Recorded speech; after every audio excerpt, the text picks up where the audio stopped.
Once again نرحب بكم جميعا أيها الأحبة في هذه الليلة ليلة 23 من شهر رمضان لعام 45 و400 ألف للهجرة وألف للهجرة. It's always a pleasure to welcome all of you. In this, we continue these reminders about the Quran, this great book, in this 23rd night from what's remained from this blessed month of Ramadan of the year 1445 of the Hijrah. قال ابن تيمية شيخ الإسلام رحمه الله, Shaykh al-Islam Ibn Taymiyyah رحمه الله تعالى said, إن الإنسان إذا قرأ القرآن وتدبره, لاحظوا هذا القيد, كان ذلك من أقوى الأسباب المعينة له من المعاصي أو بعضها. He says, if a person, Muslims, if a person reads the Quran but with contemplation, not just reading and keep flipping the pages, you gotta read with your heart. The heart has to be present. You have to reflect on this ayat. Stop at the ayats of Jannah. Stop at the ayats of the hellfire. Stop at the ayats of Tawheed. Take admonition from what Allah narrates to us in the Quran, from what happened to those who defy His messengers and oppose the messengers. He said this is from the greatest causes that prevent a person from committing sins. Because remember, we're human, we're not angels. We're subject to err, to wrong ourselves. We're all that person, but Quran helps a lot. We follow it with a statement of Ibn al-Qayyim rahimahullah ta'ala. His student, by the way. He is one of the main students of Shaykh al-Islam Ibn Taymiyyah, and he becomes Shaykh al-Islam himself, one of the great scholars, Ibn al-Qayyim. قال فلو علم الناس ما في قراءة القرآن بالتدبر لاشتغلوا بها عن كل ما سواها فإذا قرأه بتفكر حتى مر بآية هو محتاج إليها في شفاء قلبه كررها ولو 100 مرة ولو ليلة يحيي ليلة كاملة بآية. وكان بعض السلف يفعل هذا, ليلة آية واحدة, التهجد ليلة كاملة بآية واحدة. فقراءة آية بتفكر وتفهم خير من قراءة ختمة بغير تدبر وتفهم وأنفع للقلب وأدعى إلى حصول الإيمان وذوق حلاوة القرآن. He said, rahimahullah, if the people knew what is in reading the Quran with contemplation and pondering, they would devote themselves to it apart from anything else. That's why when we read from the biographies of the Salaf, Sahaba, Tabi'een, great Imams, and you be amazed, they read the Quran all the time. He said, when someone reads the Quran with reflection and contemplation until he comes across a verse that he or she needs, that contains the cure to his heart, this is going to happen only to those of us who read with contemplation. Now you're going to come to an ayah that address my issue, what I'm going through at that time. I'm struggling with something, and here is this ayah.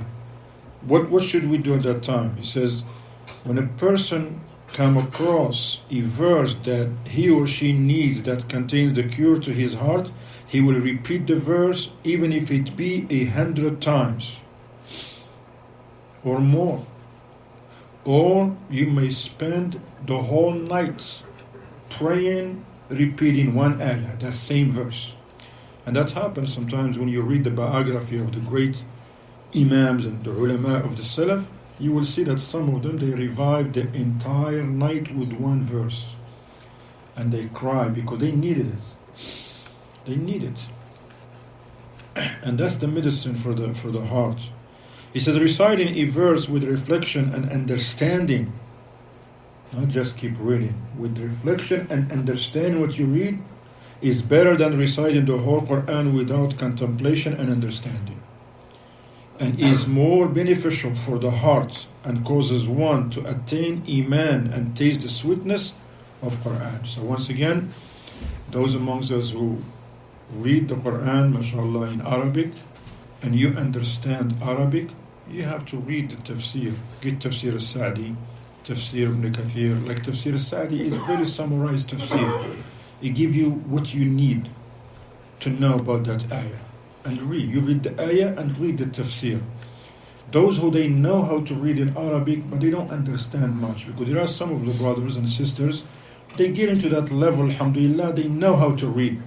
They learn how to read the Quran in Arabic, but they don't understand much. They know a few words here and there. What these people do? They should get the translation. Let's say those who understand English, get the translation of the Quran, the meanings of the Quran into English by using the Noble Quran that has been translated by Dr. Taqiyuddin al-Hilali and Muhsin Khan rahimahumullah, so that you know what you're reading. Of course, even if you don't understand what you're reading, you still get the reward.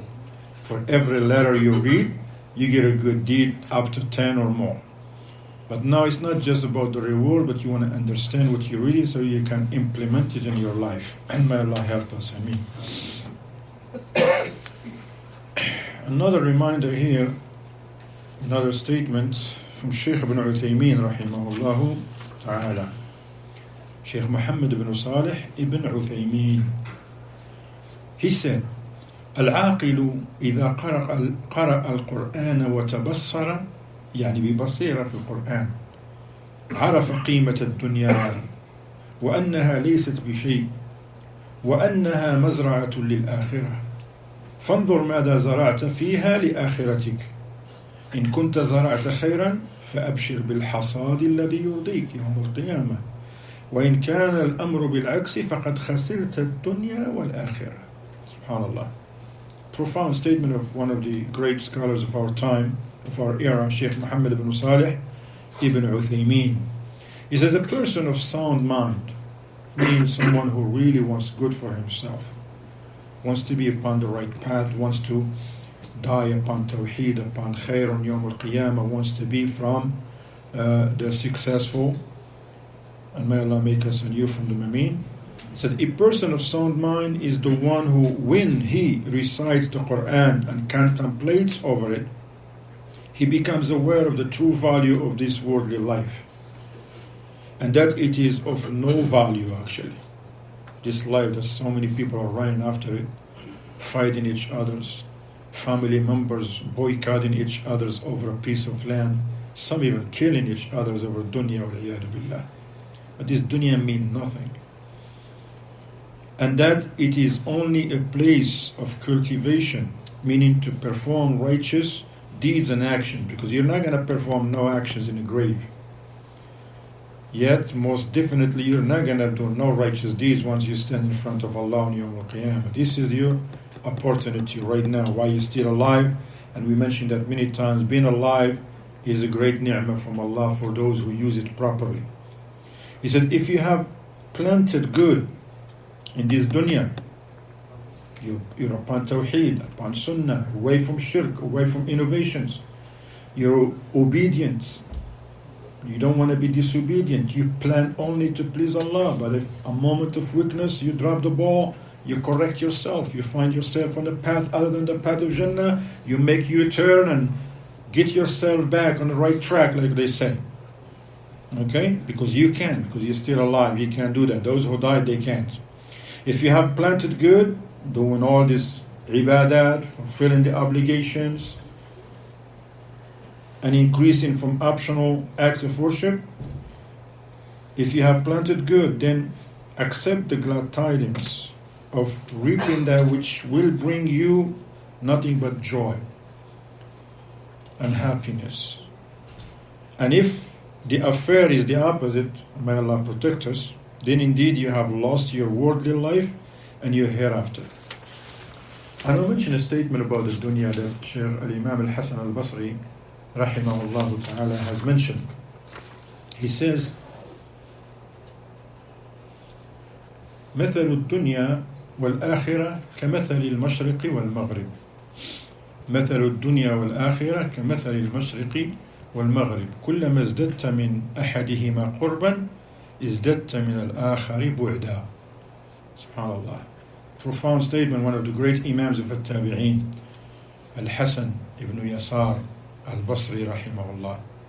His story is amazing. One of those days we may share with you his story, how he be, SubhanAllah, it's amazing. He says, the example of dunya that we live in and the hereafter is like the example of the east and the west. And then he said this profound statement. He says, the east, the more you get closer to the east, what does it mean? You're getting closer to the west? Further away from the west. The more you're heading closer towards the east, what does it mean? That you're far away from the west. Likewise, those who they want just this dunya, they look at those who have better houses and brand new cars, and they want to be like them. You don't know their conditions. Maybe, alhamdulillah, these people, they have money. They could afford houses. They could afford brand new cars. Why not? It's okay if you can afford. But you're not going to be like them and try to do something haram. Try to get riba or iyadu billah, to get a house because he has a house. Well, he has a house. He inherited something. Or maybe he started a business, mashallah, and that business did very good. Now that's why. Or maybe he studied and he has a good job. Okay? Or somebody gave him a house.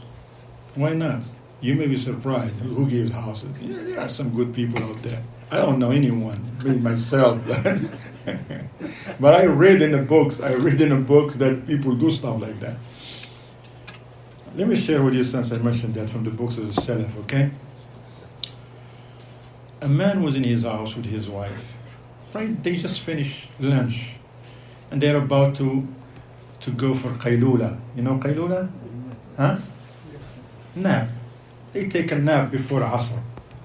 Then they hear somebody knocking at the door. The man went. He found one of his friends, closest friends. It's like, because usually they don't visit one another at that time. They do not visit one another at that time. Because that man himself will knock at the door. He's supposed to be doing what? Napping. That's what they do. When he saw him, he's like, what brought you here? What's going on? What happened? He says, look, I'm going through some difficulties, I needed some money. 10,000 or something like that. He says, wait. He went, grab it, give it to him. He gave it to him and he went back and he started crying. His wife said to him, SubhanAllah, you're crying? You didn't have to go. You didn't have to give it to him. You could say, look, I don't have it or something. He said, I'm not crying because I gave him the money. I'm crying because he had to come and ask me. And I didn't check on him. What kind of friend am I that he has to come and ask me? SubhanAllah. Look how they think. May Allah have mercy on us, ikhwan. Some of us who may know a person for 10 years, we don't even know his name. Abu Fulan. We never know his house, where he lives, his children, his parents. We don't know anything. Why? Because we just come and pray. Assalamu alaikum. Assalamu alaikum. That's all we say to each other. Can we try right now? Who knows this brother name right here? Raise your hand. Don't say it. Don't say it. See this brother right here? Sitting right here. He's been serving the iftar, jazakallah khairan, and helping and cleaning, amongst others. Raise your hands, those who know his name. You know what's sad about this? I'm not even raising mine. That's the reality. I forget your name. I'm sorry. You told me before. Raise your hand. How many people of you know this brother name? Raise your hand. 1, 2, 3, 4. Subhanallah. 5 out of 40 or 50. ما اسمك يا أخي الحبيب؟ Khalid. Well, I was wrong. I thought you were Ibrahim. Huh? You too? Okay, me and you were gonna. Me and you were on the same page, but the problem is the wrong one. This is the Khalid. Okay? Here's another example. Another example. This brother here, beautiful brother who came to come get closer. Raise your hand, how many of us know his name? 1, 2, 3, 4.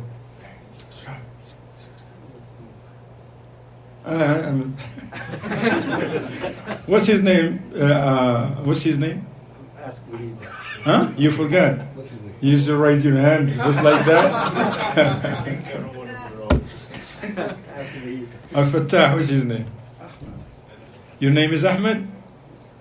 No, it's not. His name is not Ahmed. Ahmed. Ahmed, what's your name? My name is Ahmed. Ahmed, yeah, I know it too.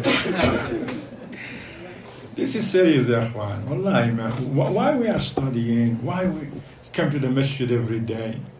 This is us. This is our family. We're family here. The elders amongst us, we treat them as our elders in our family, like our parents, grandparents. They don't like to be called grandparents, so don't do that. Even if they are old, they still want to be like, I'm your older brother, okay? Those are our older brothers, our uncles. Those who are in your same age, they are your brothers. Treat them like they are your own brothers, and we are brothers in Islam. The brotherhood in Islam is even better than brotherhood by blood. Subhanallah. Sometimes you find people that you don't know.